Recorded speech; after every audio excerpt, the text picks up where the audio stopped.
Obrigada, Renato. Lembrando aos senhores que as perguntas serão feitas ao final da terceira palestra da tarde. Convido neste momento o auditor fiscal de controle externo do Tribunal de Contas de Santa Catarina, o senhor Rogério Locke. Ele irá abordar o tema Obras Escolares, Planejamento e Gestão de Contrato. O senhor Rogério é coordenador de controle de obras e serviços de engenharia da Diretoria de Controle de Licitações e Contratos, do TCE, é graduado em Engenharia Civil pela Universidade Federal de Santa Catarina, especialista em qualidade e produtividade na construção civil pela PUC do Rio Grande do Sul e especialista em controle externo nas concessões de serviços públicos pela Universidade do Estado de Santa Catarina, em parceria com a Fundação da Escola de Governo, ENA. Com a palavra, Rogério. Muito boa tarde a todos. Gostaria de inicialmente agradecer a coordenação do evento, o convite, na pessoa do Dr. Gerson dos Santos Sica, e a oportunidade de nós discutirmos um pouco aqui a questão das obras públicas, né? Às vezes parece que não está bem enquadrado dentro dessa discussão de plano de nacional, plano estadual e municipal de educação, mas nós queremos mostrar aqui o trabalho que o tribunal tem desenvolvido nessa área, né? E como que isso daí reflete na qualidade ou na falta da qualidade na educação, nos municípios e no estado de Santa Catarina. Inicialmente eu gostaria só de demonstrar, porque nem todas as pessoas têm ciência, mas aqui dentro do tribunal nós temos uma estrutura que avalia questões de obras e questão de serviço de engenharia. Então, dentro de uma diretoria que nós chamamos de DLC, tem lá uma coordenação de engenharia e tem uma divisão. Na verdade, são 3 divisões, e uma delas, a divisão 1, cuida especificamente da parte de edificações, né? Então, aqui é onde se enquadram as escolas e as creches. É a partir daqui que a gente faz as análises que nós vamos querer mostrar e discutir com os senhores. Basicamente, aqui a nossa missão é sensibilizar os senhores a respeito da importância do planejamento, né? O tema é plano de educação, que nos remete a planejamento, e na questão de obras, nós vamos nos ater ao planejamento da obra, que é o que a gente chama de projeto, né? Então, nós vamos discutir aqui projeto, como se dá uma gestão do contrato em função do projeto que foi realizado, e se der um tempo a gente quer falar então a respeito da fiscalização das obras.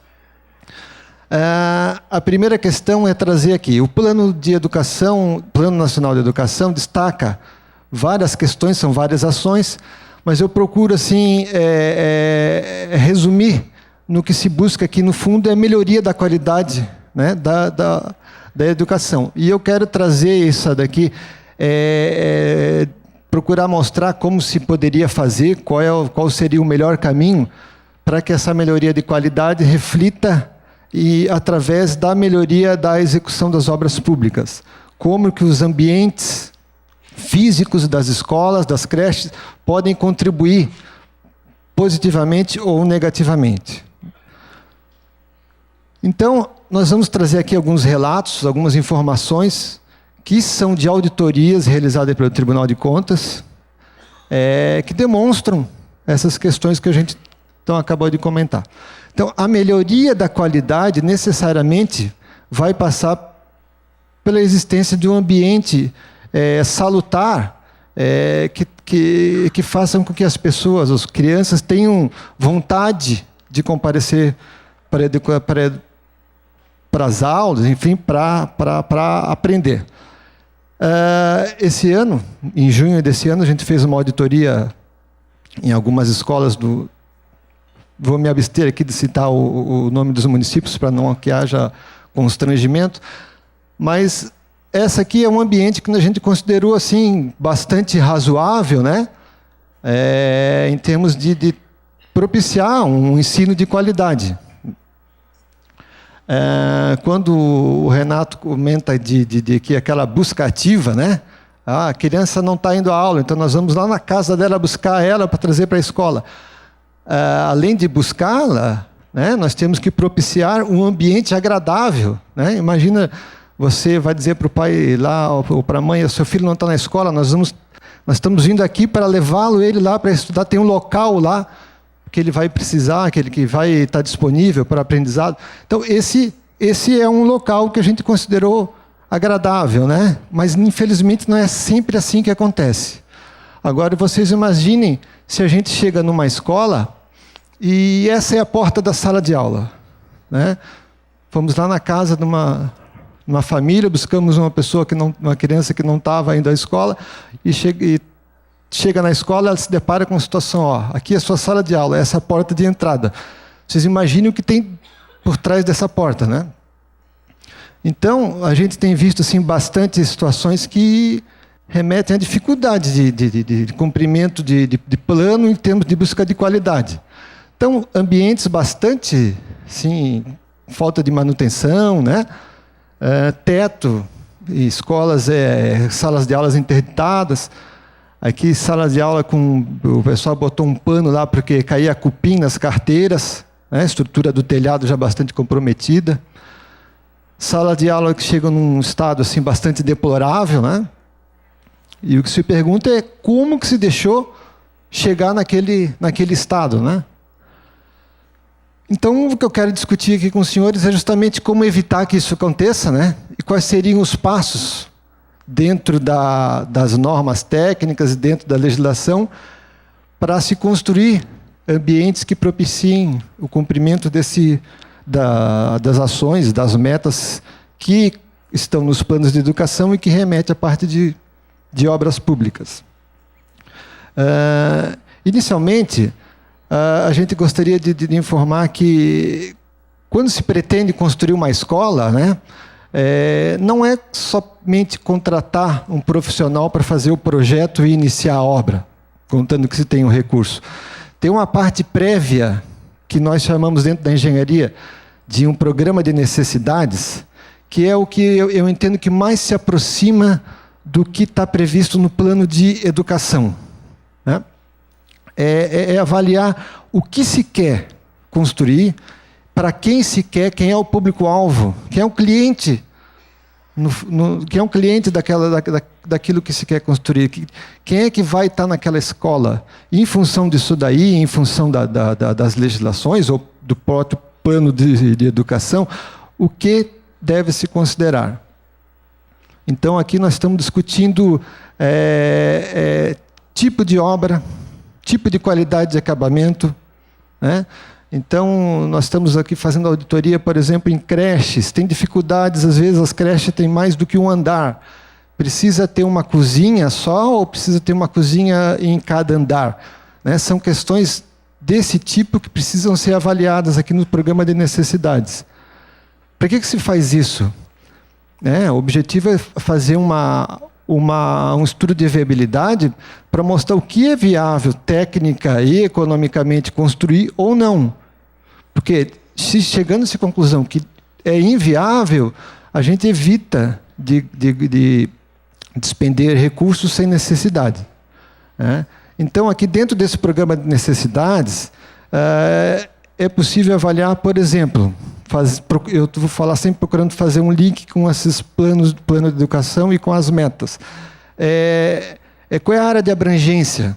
Se pretende se fazer uma creche para determinada faixa etária, onde estão essas crianças? Em que lugar do município que elas estão, né?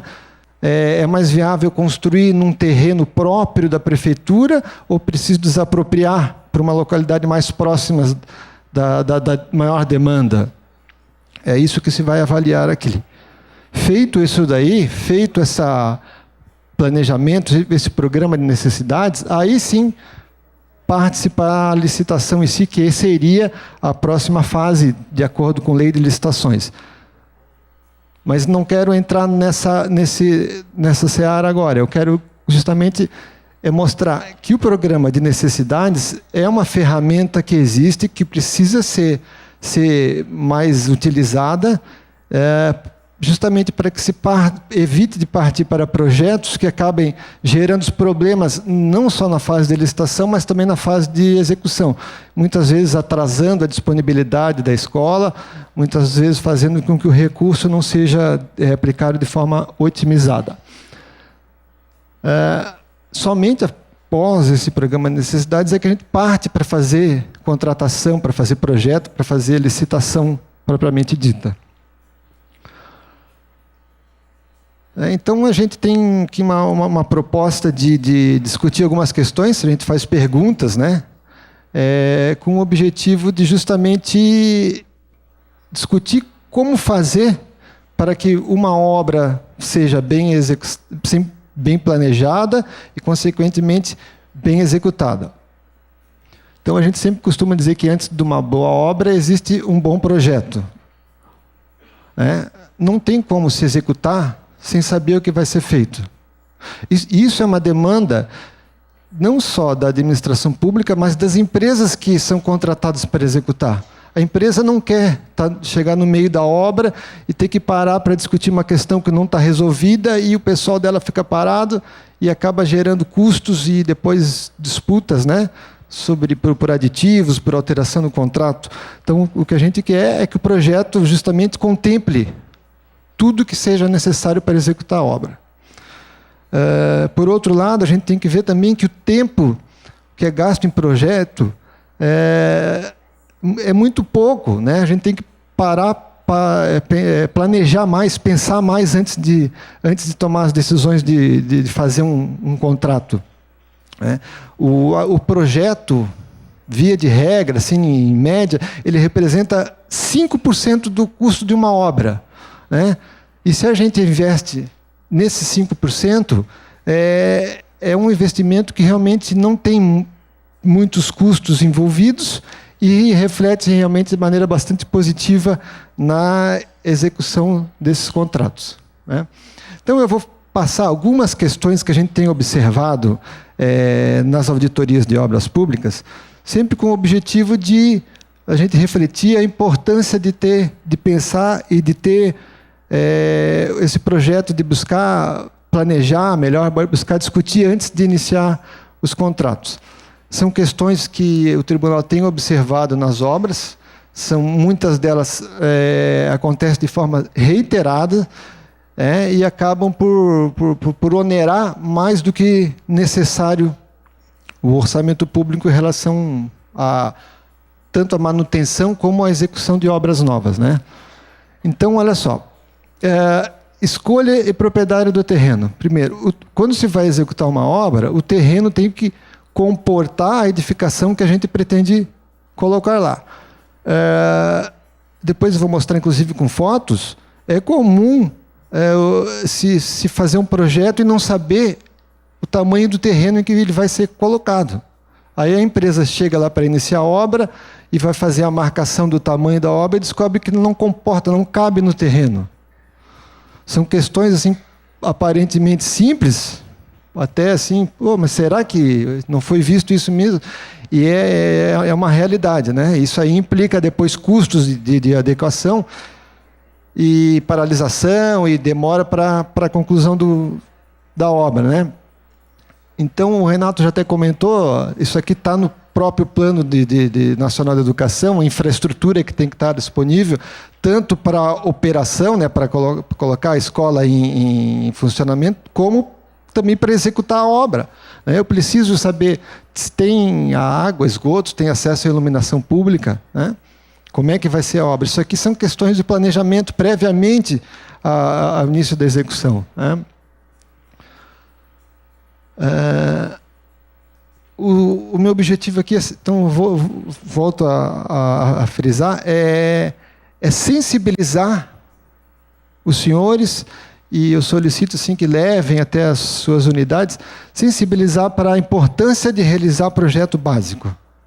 Muitas obras são realizadas com projeto básico extremamente assim, simplificado, e tem gerado muitos problemas, tanto para o administrador como para as pessoas envolvidas, que é o pessoal da engenharia, principalmente, que acaba sendo de alguma forma responsabilizado administrativamente aqui no Tribunal de Contas, né?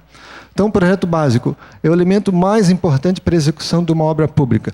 É a partir daquilo ali que a empresa contratada, é aquilo ali que vai ser, digamos assim, a regra do jogo, né? Se não tiver ali, a empresa vai pedir aditivo. E aí abre-se as portas para uma série de dificuldades que você sabe bem o que é. Então, o projeto básico tem que possibilitar a quantificação dos valores,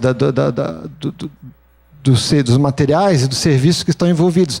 Tem que permitir a quantificação para fazer um orçamento. A empresa que vai ofertar um preço na licitação, ela tem que conhecer todos os parâmetros, todas as especificações. Se não tiver no projeto básico, a administração não pode depois cobrar que ela execute, a não ser que faça alteração contratual. Esse nome, projeto básico, ele veio lá da Lei de Licitações de 1993, mas ele até hoje está sendo bastante discutido porque talvez não tenha sido muito feliz quem deu o nome, porque remete a alguma coisa simplificada. E ele não é nada simplificado.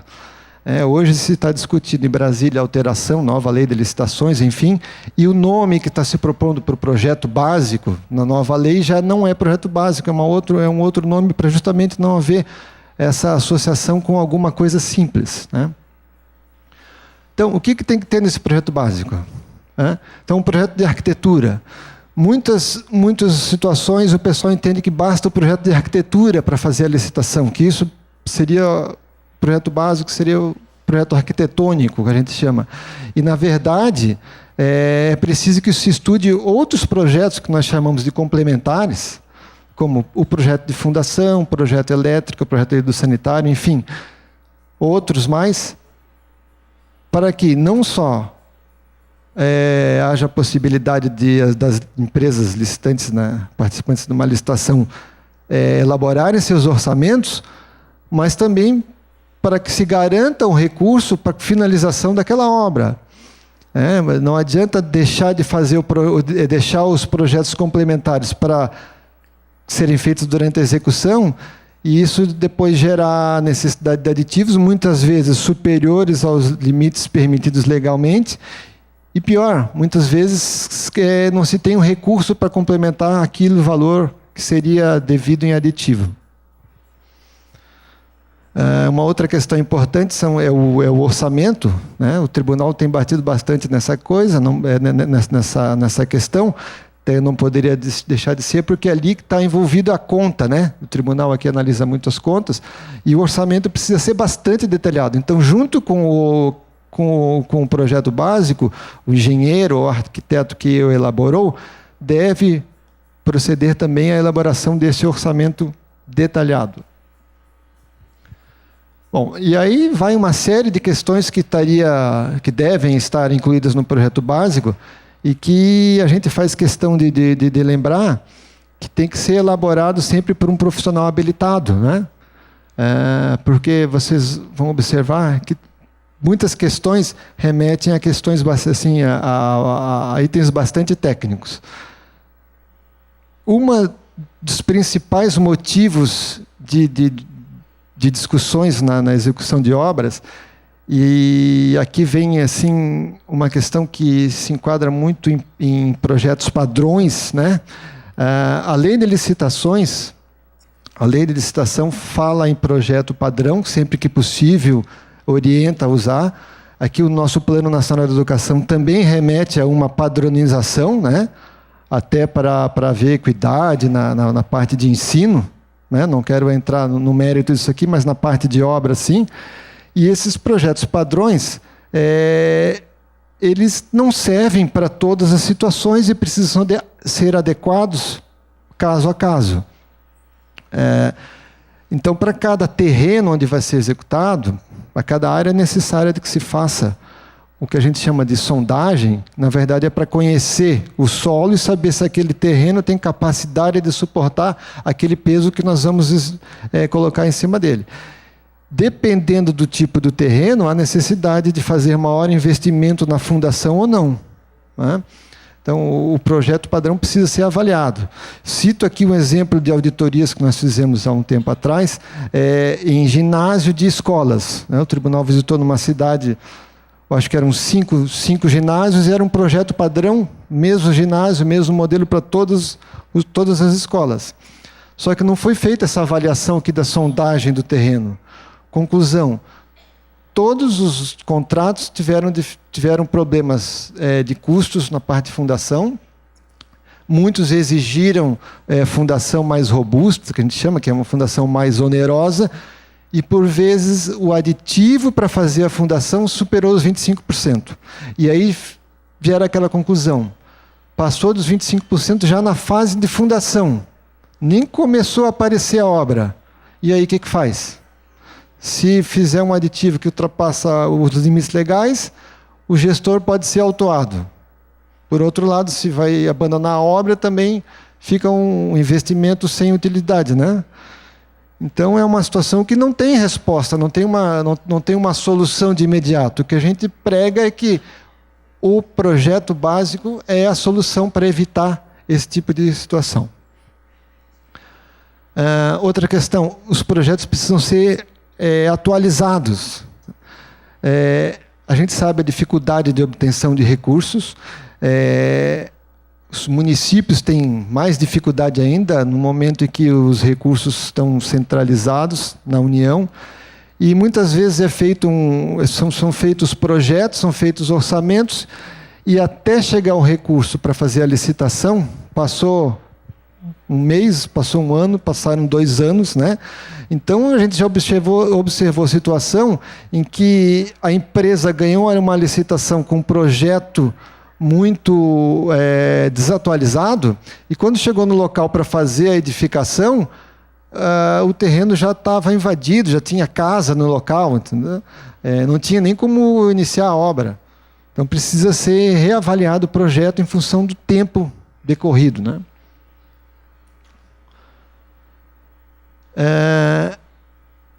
Uma outra questão assim que é remetida para a nossa análise técnica é a dificuldade de se obter as licenças, né? E veja, muitas vezes a própria prefeitura, quando vai executar uma obra, ela tem dificuldade de obter a licença de construir a própria unidade gestora, né? Então, precisa se trabalhar melhor isso daí. E aí vem uma série de justificativas, tal, mas o fato é que tem que ser superado e não se pode licitar sem essas licenças. E aí vai isso aqui, desde de licença da prefeitura até a questão de licenças ambientais, que é uma questão bastante polêmica, mas é que nas obras escolares nem sempre se faz presente.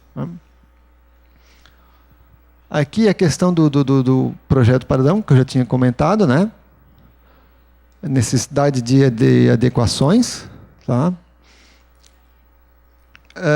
O Tribunal de Contas tem avaliado também, até por força de uma decisão normativa que nós temos desde 2016, a questão da acessibilidade, né? Também presente no Plano Nacional de Educação, né? O Tribunal de Contas, em todas as auditorias que a gente faz, que envolvam a necessidade de circulação de pessoas, é avaliado em item específico do relatório da auditoria a questão de acessibilidade. Então, nós estamos fazendo auditoria agora, por exemplo, nas creches, que o Renato comentou antes, e está se avaliando essa questão. Agora, é bastante difícil, é uma questão polêmica, envolve recursos e, muitas vezes, sim, inviabilidade técnica, né? Por exemplo, tem creche que funciona numa casa alugada. A prefeitura alugou uma casa já antiga para uma creche. Como fazer para tornar uma casa antiga acessível, né? Isso daí muitas vezes tem dificuldade realmente técnica, não tem previsão. Tem que se adaptar da melhor maneira possível. Mas o tribunal tem discutido bastante essa questão. Até se tiverem oportunidade, quando saírem aqui do tribunal, aqui nós estamos numa quadra inteira e tem uma calçada que está sendo reformada em volta da área toda, que vocês vão observar que ela já era executada prevendo a norma de acessibilidade, mas agora ela está sendo readaptada porque tinha algumas questões que não estavam corretas. Então está sendo refeito para adequar a norma de acessibilidade. E a questão também, junto do projeto, tem que ter sempre um responsável técnico pela sua execução. E que deve emitir uma anotação de responsabilidade técnica para a gente saber quem é o responsável. ok? Essa RT, que nós chamamos ou RRT, dependendo se é engenheiro ou arquiteto, né? Se é do CREA ou do CAL, o conselho, ela tem que fazer parte e a pessoa tem que se responsabilizar tanto pelo projeto como pelo orçamento. Tá? São duas questões. Pode ser uma RT só para as duas ou RT separadas, às vezes são profissionais diferentes, mas é importante que se tenha um profissional responsável. E cito aqui um exemplo da importância dessa RT de orçamento. O tribunal uma vez analisou um edital de licitação e verificou sobrepreços na planilha de custos da obra. Então, a unidade veio aqui ao tribunal se justificar e trouxe junto o engenheiro, que foi um engenheiro contratado, não era do quadro lá da prefeitura, para elaborar o orçamento. E nós começamos a mostrar o que a gente estava apontando, que estava com preço acima, e era muito acima. E o engenheiro, esse que tinha uma RT de orçamento, falou assim, olha, realmente eu fui o responsável técnico por elaborar o orçamento dessa obra aqui, para essa licitação, só que isso que vocês estão me mostrando, que essa planilha, não foi eu que fiz, houve alterações, né? Então, quem foi o responsável pelas alterações na planilha não tinha sido o autor do orçamento.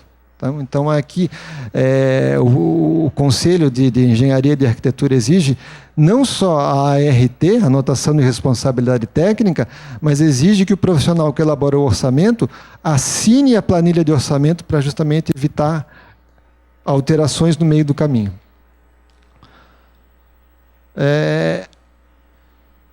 Passando a parte do projeto básico, a gente vem a questão da gestão, né, da obra. O que fazer para a obra transcorrer de maneira mais harmônica possível, né? Então, se não tiver planejamento, se não tiver projeto, a gente não consegue chegar ao final sem dificuldades, né? Tudo decorre de um bom planejamento.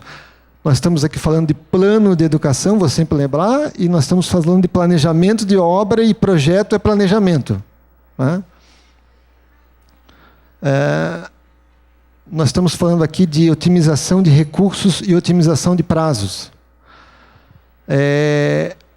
Várias situações de escolas, o tribunal faz auditoria, a escola tem uma dificuldade, né? É que nem uma Copa do Mundo, uma Olimpíada, tem prazo para acontecer, as aulas têm prazo para começar, e se uma obra de uma reforma, por exemplo, não ficar pronta até o início do ano escolar, o que acontece? A prefeitura acaba tendo que alugar um outro local, ou colocar as crianças numa outra estrutura adaptada, que não é a melhor situação, acaba muitas vezes onerando um valor que não estava previsto, justamente porque a obra não ficou pronta. Então nós temos que ter aqui instrumentos para que, quando se inicia a obra, ela cumpra aquele cronograma que estava previsto.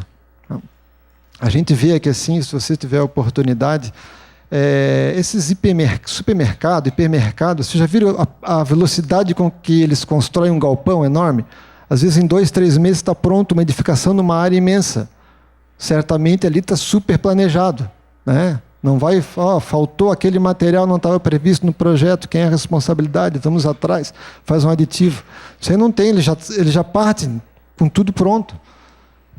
E não tem motivo para a administração pública também não executar a obra dessa maneira, né? Nós já falamos aqui de programa de obras, estudo de viabilidade, né? Até os recursos financeiros, seja próprios ou aqueles que se vai buscar, eles têm que ser buscados, então, com base num planejamento, né? Então, nós temos aqui, qual é a nossa demanda? Fazer escola, fazer creche, né? Tem uma outra questão que ninguém discute ainda, não sei em que ponto que o Brasil vai começar a discutir. Se fala em previdência, reforma de previdência, porque a nossa expectativa de vida está aumentando.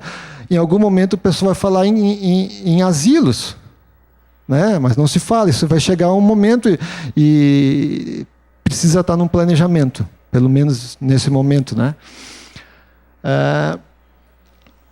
Outra questão aqui eu quero destacar a lei de responsabilidade fiscal, tá? Também é uma novidade, o tribunal, de um tempo curto para cá, tem batido nessa questão. A lei de responsabilidade fiscal, no seu artigo 45, ela é bastante clara. Lá está escrito assim, que somente se pode, traduzindo, né? Somente se poderia executar uma obra nova no momento em que você tiver os recursos garantidos para a manutenção daquelas obras que já existem. Então vejam, senhores, como está a manutenção das nossas escolas, das nossas creches? Será que precisa investimento ou elas estão numa qualidade boa? Se não tiverem, se precisarem de fazer investimentos de manutenção, a LR proíbe de se fazer obras novas. E o que se vê, na verdade, é muita obra nova e muita obra que precisa urgente de manutenção. O que, de acordo com esse artigo 45, seria vetado. Aqui eu trouxe um estudo, assim como isso aqui, tem vários outros estudos. Aqui seria para obras de edificação, que é o nosso caso aqui, mas isso se aplica a obras de rodovias, se aplica para todos os casos de engenharia. É o quanto custa a mais a demora para fazer uma manutenção de uma obra, de uma edificação. Tá? O que eu quero só chamar a atenção aqui nesse gráfico é o seguinte, que existe um momento certo para fazer a manutenção. E vou dar um exemplo com uma imagem depois a respeito de quanto custa isso daqui, mostrar como esse custo ele sobe de maneira, nós chamamos de progressão geométrica na razão 5. Então, esse gráfico diz assim, para fazer uma manutenção preventiva, num determinado tempo, você teria um custo de 25 unidades de valor. Se você não fizer essa manutenção preventiva no tempo correto e deixar para fazer corretiva, esse custo aumenta 5 vezes. Então, quando a gente vê lá uma obra de reforma numa escola, porque a obra está cheia de vazamento, cheia de infiltração, está o piso todo quebrado, veja, aquele recurso que está sendo investido lá, ele é 5 vezes mais do que deveria ser executado se fosse de maneira preventiva. Então a gente começa a questionar, será que falta recurso? Será que é só isso? Será que não tem uma outra maneira de otimizar? Fazendo de maneira preventiva, a gente conseguiria reduzir em 5 vezes esse custo de manutenção. Outra questão para a gestão da obra ser bem realizada e de maneira prévia é a questão da garantia quinquenal, né? Então, as obras têm uma garantia de 5 anos. E é comum a gente ver obras serem licitadas, serem reformadas, quando ainda estão dentro da garantia do contrato anterior que foi feito até 5 anos. Para essa avaliação, é necessário você ter conhecimento, ter um inventário, saber que obras que foram feitas em cada tempo e ter alguém ou alguma estrutura que controle isso daí. Você deveria, às vezes, chamar a empresa anterior que fez uma reforma e não refazer aquilo que foi mal feito anteriormente, né? Seria mais uma forma de evitar gastos. Toda execução de obra precisa ter um fiscal, né? Eu vou falar em seguida mais especificamente sobre essa questão da fiscalização, mas o fiscal precisa ser tanto habilitado como capacitado. Muitas vezes existe um profissional, só que ele não é habilitado, ele é habilitado, mas ele não é capacitado daquela área. É como se você contratasse um oftalmologista para cuidar de uma lesão ortopédica, né? Outra questão, além de existir o fiscal, você tem que ter a presença constante dele na obra. Isso aí, via de regra, não tem ocorrido. Até pela falta de fiscais e pela necessidade, às vezes, de um mesmo profissional cuidar de várias obras ao mesmo tempo. Muitas vezes a gente se depara com isso, o fiscal é o próprio secretário de obras, a gente sabe que as prefeituras de pequeno porte, principalmente, não têm estrutura para ter um engenheiro. Mas o que se orienta é que contrate um profissional, ainda que terceirizado, para fazer fiscalização de determinado contrato. Tá? Então, em relação à fiscalização, principalmente no âmbito estadual, tem sido uma das questões mais polêmicas que nós temos encontrado aqui. Já foi discutido isso aqui em nível, se eu não me engano, até de Supremo Tribunal Federal. Não se pode evitar que um profissional seja responsável por muitas obras ao mesmo tempo. Não tem esse limite, né? Agora, se sabe que é fisicamente impossível ele estar em vários lugares ao mesmo tempo e acompanhar par e passo a execução. Quando ele não consegue estar lá durante a execução, aquelas dúvidas, ou aquela situação, ou aquele acabamento que estava previsto no edital, muitas vezes não é utilizado. E a própria empresa que está executando a obra acaba tomando decisões que implicam lá na frente em qualidade duvidosa das obras públicas. Então, a presença da fiscalização, presença constante na obra, é fundamental, além de ser uma exigência legal. Então, o fiscal tem uma série de atribuições, né, que vocês veem pelo que eu estou expondo aqui, que é impossível o fiscal ir uma vez por mês ou uma vez a cada 15 dias na obra e resolver todos esses problemas.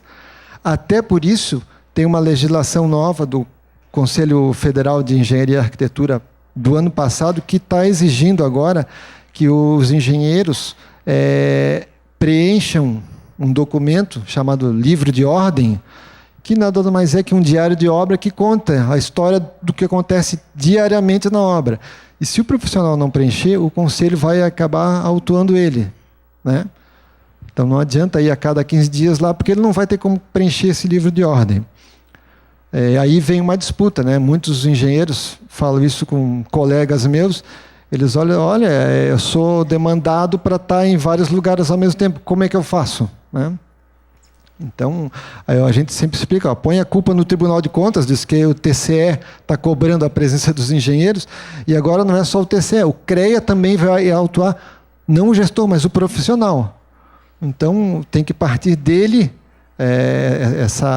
essa postura de ter ciência ou de mostrar para o responsável que, tecnicamente, ele está sendo comprometido se não tiver a condição de fiscalizar. Então, o diário de obra está aqui. Então, tem várias questões que são de responsabilidade do fiscal. Cito aqui para completar uma questão assim que envolve, inclusive, tributação, que saber, cabe ao fiscal de obras saber se os servidores que estão atuando na obra, eles estão devidamente cadastrados, por exemplo, no Fundo de Garantia, no INSS. O que se verifica é que muitas vezes as empresas dão um desconto absurdo na licitação, ganham a obra com os valores assim, ganham um contrato com 30%, 40% abaixo do que estava no orçamento da licitação, e depois vão executar a obra. Como é que ela executa com um valor tão abaixo do que estava previsto? Uma das questões é essa, acaba contratando profissionais, às vezes terceirizando e não devidamente fichados, né? E cabe ao fiscal da obra verificar isso daí. Né? Então, para não descumprir prazo, eu vou pular essa questão aqui, só deixar claro que cabe ao fiscal, além de tudo, opinar tecnicamente quando tem aditivos de obras, do contrato. O aditivo não é só o parecer jurídico, tem um parecer que a gente chama técnico de engenharia, e cabe ao fiscal da obra também opinar, justificar a necessidade daquela alteração. Outra questão, quem pode fiscalizar? Seria o ideal que cada unidade tivesse um profissional, pelo menos. Muitas vezes não é a realidade. Então, é possível contratar alguém para fiscalizar, né? O tribunal tem orientado, inclusive, por pregão, Contrata um profissional desde que seja para determinada obra, né? Um prazo de início e de fim de um contrato de fiscalização. Desde que esse profissional, obviamente, seja habilitado no CREA ou no CAL.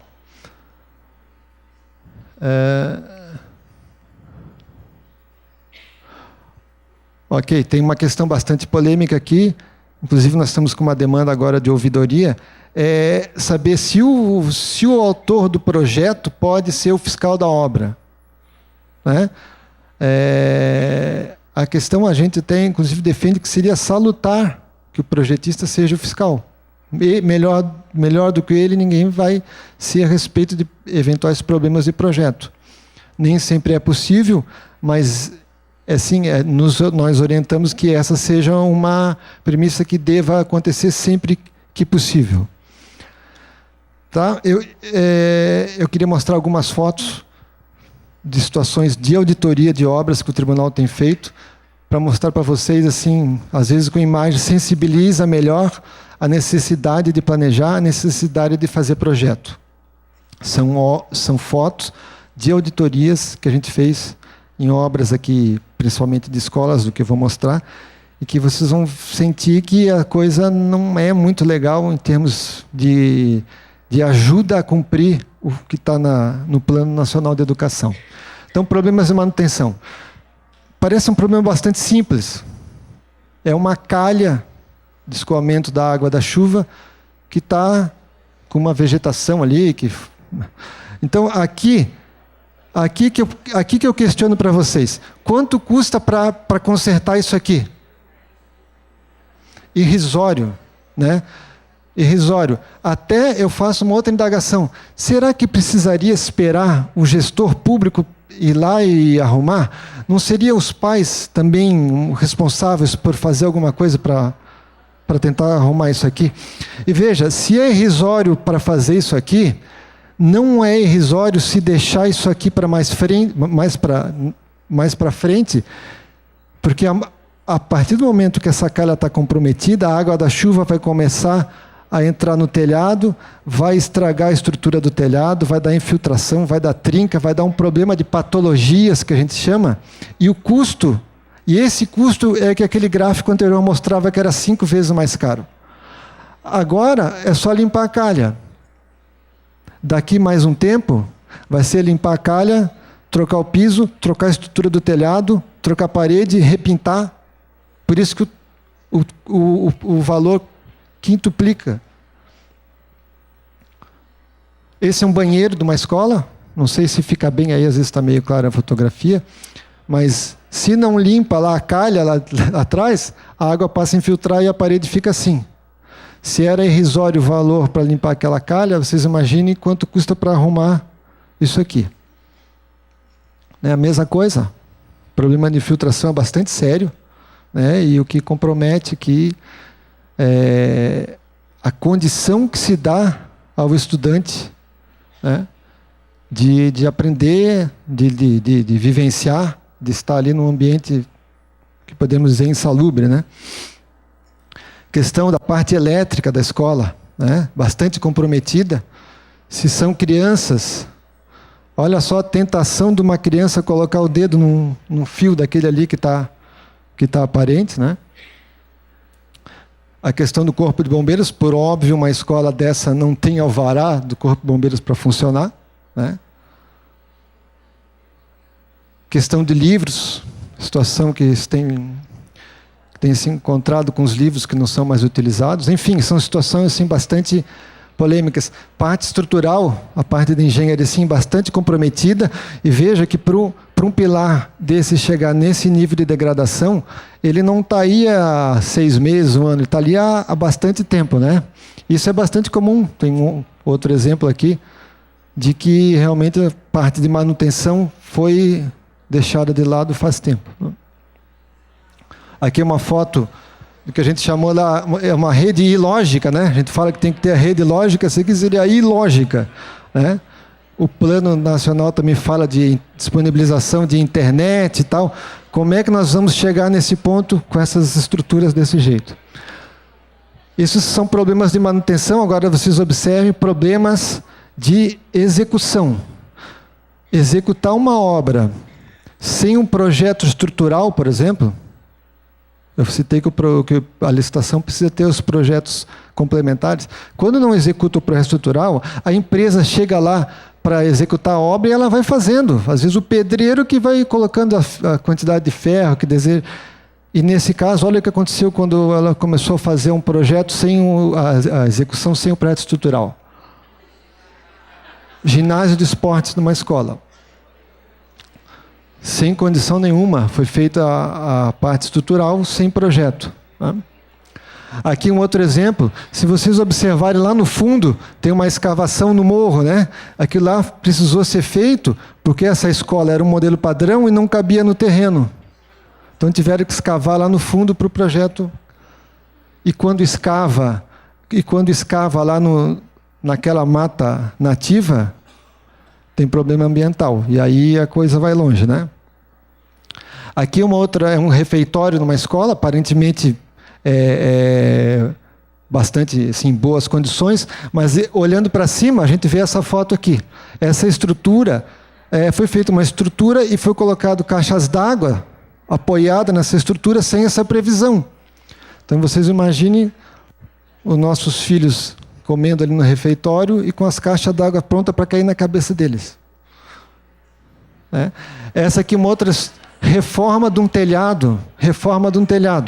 Esse telhado aqui foi dado como entregue pelo engenheiro fiscal. Está na medição que o telhado está pronto, foi pago. Né? Acho que o engenheiro nem deve ter ido no local, né? Assinou a medição sem conhecimento. E aí chega aqui o processo no Tribunal de Contas, o engenheiro é responsabilizado porque assinou uma medição de um serviço que não está feito de forma correta. Aqui uma outra situação, essa aqui é uma foto aérea. Se vocês repararem, essa aqui é a única foto que não é do nosso estado. Mas é só para dar um exemplo da importância da fiscalização.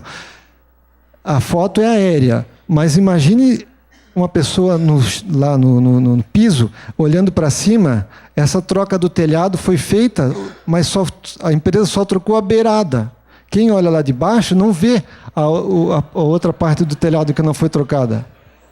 O projeto era para trocar tudo. Foi pago trocar tudo, e quem olha para baixo, olha o beiral, está resolvido. Mas a foto aérea mostra que não foi, só trocou o beirado. Se não tiver fiscalização atuante, é esse tipo de situação que ocorre. Essa aqui é uma outra situação recente agora, nós estamos numa escola, e tinha uma laje que dividia-se, eram duas salas, na verdade era uma biblioteca e um auditório, previsão aí. E aí deu um problema na laje, não foi feito não foi previsto no projeto que essa laje estava comprometida e deveria ser trocada. Então resolveu-se tirar a laje. Muito bem, aí a biblioteca ou o auditório ficou comprometido. No caso, resolveram deixar a biblioteca. Só que ficou uma sala, primeiro, como é que a pessoa abre e fecha a janela lá de cima? Não abre mais, só se tiver uma escada. Gerou um problema de acústica, barulho infernal ali, né? Então vai ter que ser feito algum tratamento. Então a decisão de se fazer ou deixar de se fazer alguma coisa compromete a operação disso aí. Né? Então a questão da acessibilidade, a gente tem avaliado essas rampas, como que um cadeirante vai subir numa rampa tão inclinada como essa daí? Tá? Outra questão de acessibilidade, tu vê, o vaso sanitário não está na posição correta, né? A pessoa não alcança aquela barra que está ali. Então, para finalizar, já que o tempo está esgotado, eu pergunto: como você quer o seu projeto? Se mal elaborado, bem elaborado, o resultado é esse que a gente mostrou em fotos. E é a realidade do que a gente encontra por aí.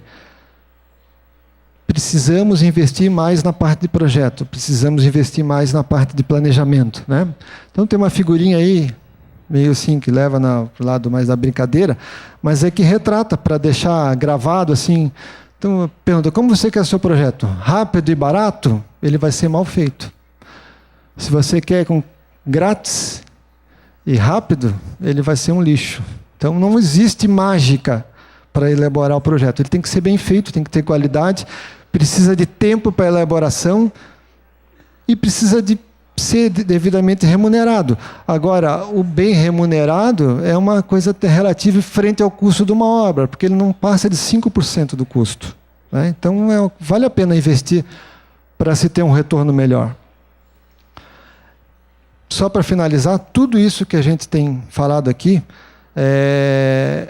o Tribunal de Contas tem passado em orientações, seja através de palestras, seja através de ciclo de palestras que voltamos a ter esse ano, seja através de guias como esse aqui, que é orientações para os gestores públicos, que o guia do mandato, início do mandato, foi feito agora em 2007, um novo, né? No início do ano foi disponibilizado. Isso está no site do Tribunal de Contas, na internet. Lá tem uma série de recomendações do que se fazer em várias áreas que o tribunal atua. Dentro da área da engenharia, dentro da área de obras, tem um item lá que cita, elenca todas as questões que a gente está falando aqui, que precisam ser avaliadas, que precisam ser disponibilizadas para uma correta execução de uma obra, para uma obra que proporcione às crianças, aos alunos, estudarem em ambientes que permitam que tenha um nível de aprendizado previsto no plano de educação. Acho que só assim é que a gente vai conseguir evoluir nesse tema tão importante que é a questão da educação no nosso país. Agradeço muito a vocês, fico à disposição. Muito obrigado.